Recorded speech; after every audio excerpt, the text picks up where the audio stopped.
1.5 CR ની property, એ પણ 1 CR કરતા પણ ઓછા બજેટમાં. કારણ વિડીયોને એન્ડમાં જણાવું. તો કેમ છો એલેક્સા ફેમિલી, મજામાં ને? તો ફરી એકવાર ખૂબ જ ઓછા બજેટમાં હું તમારા માટે ખૂબ જ સરસ મજાની સ્પેશિયસ પ્રોપર્ટી લઈને આવ્યો છું.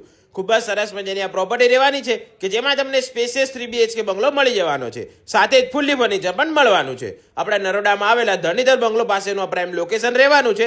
એપ્રોક્સ 155 તો તમને અહીંયા વિશાળ પ્લોટ એરિયા મળવાનો છે કે જેમાં સરસ મજાનું બાંધકામ કરેલું છે. કાર પાર્કિંગ પણ તમને તમારા ઘર પાસે જ મળી જવાનું છે. અને જો હવે આપણે વાત કરીએ આવી સરસ મજાની પ્રોપર્ટીના ભાવની, તો ખાલી ને ખાલી 90 લાખમાં તમને આવી સરસ મજાની જમીન પરની પ્રોપર્ટી મળી જવાની છે. પ્રોપર્ટી પાવર ઓફ એટર્ની હોવાના કારણે લોન થશે નહીં, માત્ર રોકડા રૂપિયાવાળી પાર્ટીએ જ સંપર્ક કરવો. તો જલ્દી જ આ પ્રોપર્ટીની વિઝિટ કરવા માટે અત્યારે જ આપેલા નંબરનો કોન્ટેક્ટ કરી લો. સાથે જો તમારી પાસે કોઈ પ્રોપર્ટી ભાડે વેચાણ આપે કે લેવી હોય તો પણ તમે અમારો સંપર્ક કરી શકો છો. બાકી વધુ માહિતી જાણવા માટે અમારી આઈડી એલેક્સા પ્રોપર્ટી અમને ફોલો કરી લેજો, વિડીયોને લાઇક કરી દેજો અને વિડીયોને તમારા ફ્રેન્ડ્સ ફેમિલીના સાથે શેર કરી દેજો, જેથી એ લોકો પણ આવી તકનો લાભ લઈ શકે. Thank you.